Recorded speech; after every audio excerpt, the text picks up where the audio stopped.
The sun was setting behind the jagged skyline of Ilorin, casting long shadows across the bustling market. Women balanced baskets of tomatoes and peppers on their heads, skilled in the art of weaving through the chaotic dance of bartering voices. In the corner of the market, Adebisi stood with her arms crossed, her lips pressed into a thin line. "Ada, you should let this go," said Ranti, her childhood friend, her voice barely audible over the clamor. Her brows furrowed as she looked at Adebisi, who was glaring at the scene ahead. "I can't, Ranti," Adebisi replied, her voice firm. "Someone stole from me, again." Hauling herself up to her full height, she marched toward Mr. Ayola's stall. The wiry stall owner was counting his earnings with practiced hands, his eyes barely flickering at her approach. Adebisi stood tall, the hem of her vibrant Ankara skirt brushing the dust. "Mr. Ayola," she announced, her voice a mix of restrained anger and determination. "You claimed you had no palm oil this morning, yet I find my containers here." A soft pause hung between them, the tension like the heavy clouds hanging over the city before rain. "Oh, Adebisi." Mr. Ayola chuckled dismissively, not meeting her eyes. "You young ones always jump to conclusions." Adebisi glanced around, aware of the prying eyes of the market women. She could feel their cautious judgment like a crawling itch beneath her skin. The unspoken laws of the market now seemed to be on trial. "Olga, I am not blind. I see my marking on those containers," Adebisi pressed, pointing a determined finger at the cans lined against the wall like soldiers on parade. "Leave the man alone," chimed in Mama Funmi from the next stall, shaking her head disapprovingly. Her voice was like gravel, roughened by years of bargaining and shouting prices. "Why must you raise your voice like this?" "Not again," Adebisi whispered to Ranti, defeat creeping into her tone. Ranti squeezed her hand. "Maybe it's just a mistake," she suggested, her voice gentle but unconvincing. Adebisi shook her head, feeling a budding sense of helplessness. It wasn't just about palm oil. It was justice she was after. The next morning, her father, Baba Adebisi, was already seated under the udala tree with a yellowing newspaper and his beloved transistor radio, the voices of political debates floating through the compound. "Papa, it's happening again," Adebisi said, sitting at his feet like a defeated sparrow. Her voice was raw with unspoken pain and frustration. "Calm down, my dear," Baba Adebisi replied, lowering his paper. His eyes, gentle and wise, met hers. "What has gone missing now?" "Mr. Ayola has taken my palm oil. I know it's him," Adebisi declared, clenching and unclenching her fists like a restless tide. Baba Adebisi sighed, placing a hand on her shoulder. "Omomi, patience. We must find a way to prove it before making accusations." Patience. It was what she always heard, and it seemed like a bitter pill to swallow. Yet she knew her father's advice was wise, even if it felt like the slow path. By midday, the usual rhythm of the market had returned. Vendors shouted their prices. Children weaved through stalls playing their endless games, and the scent of fried plantains filled the air. Adebisi sat silently by her stall, chin in her hands, watching as life moved around her, but careful measurement of each passing face yielded no peace. Her thoughts spun like a top, considering her father's words, searching for a way to prove the truth hidden beneath layers of deception. Ranti returned, a concerned look on her face. "Have you made any plan, Ade?" Adebisi exhaled slowly. "If there is a way, I will find it, but for now I must watch." Ranti nodded, empathy in her eyes. "I'll help you.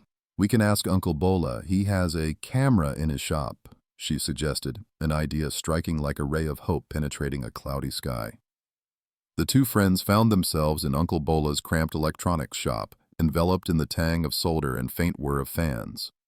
Uncle Bola, a man whose humor was as large as his belly, listened patiently to their troubled tale. "But are you sure, daughter of Adedeji?" Uncle Bola asked, his eyes twinkling with mischief even as he assessed her earnest plea. "Yes, uncle," Adebisi replied, her chin held high with a resolve that was both youthful and tested. "I must know the truth." Uncle Bola scratched his temple, the buzz of obsolete radios echoing their thoughts. "Very well. Let us set up the camera. We shall see what they do not wish to reveal." As the camera was positioned discreetly, hope threaded through Adebisi's heart like a golden yarn. Hidden away, it would be her silent witness, recording the shadows and secrets she prayed to expose.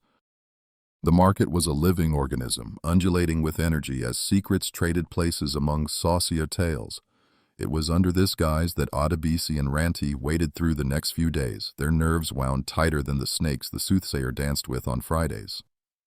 Adebisi's eyes darted constantly toward Mr. Ayola's stall, even as she attended her own customers.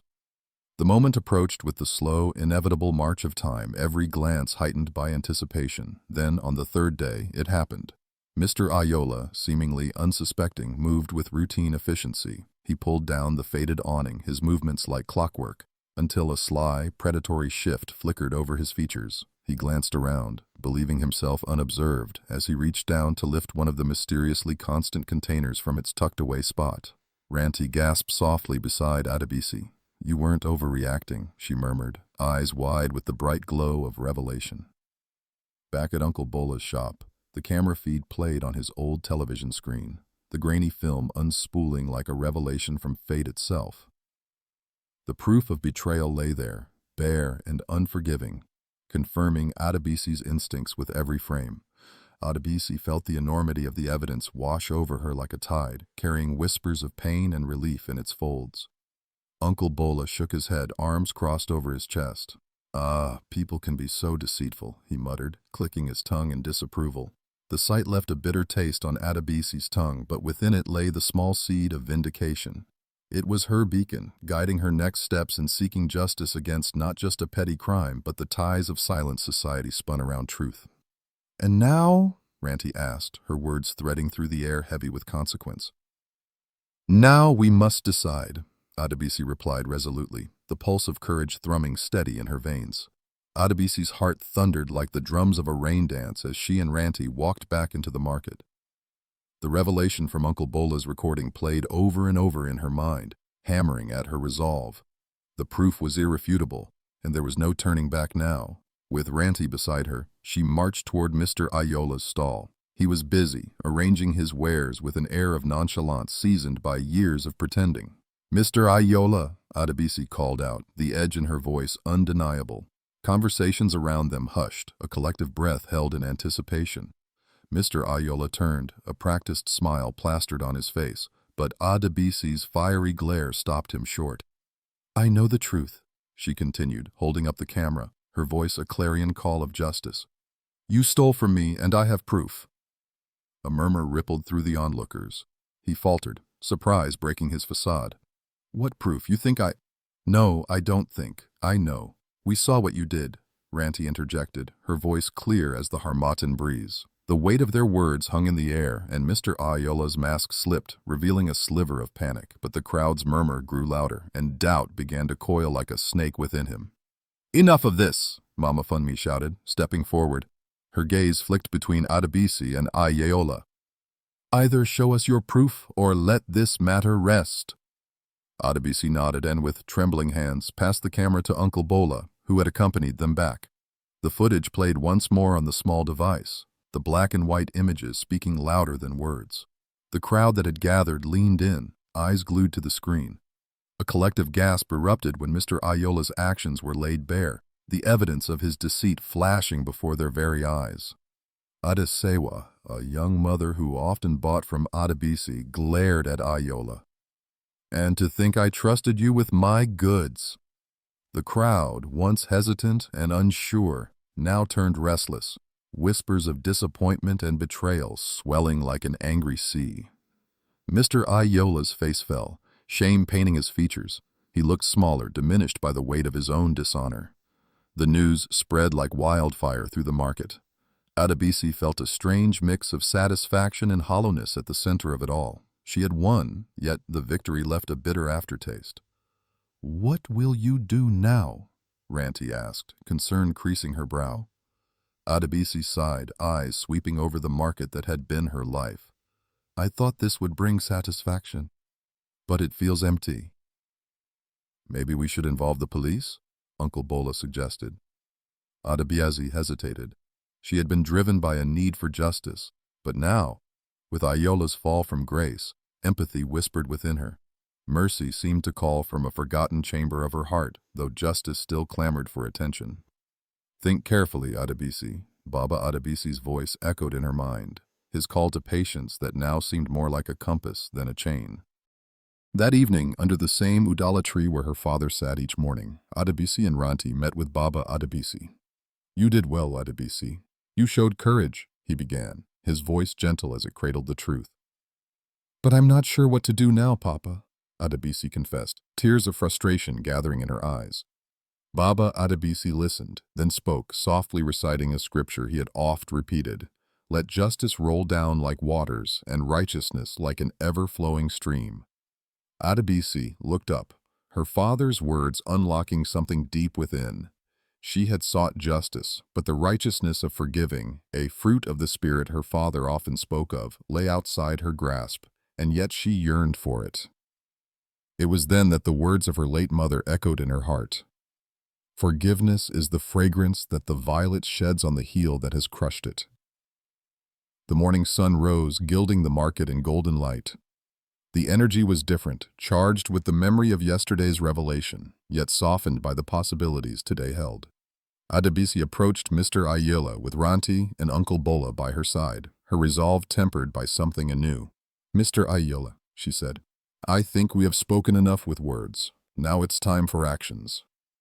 Mr. Ayala nodded, his eyes bearing the weight of consequences that were once unimagined. "I am sorry, Adebisi," he said, humility cracking through his voice. "I lost my way." "I forgive you," Adebisi replied, the words both heavy and liberating. "But you have to make this right.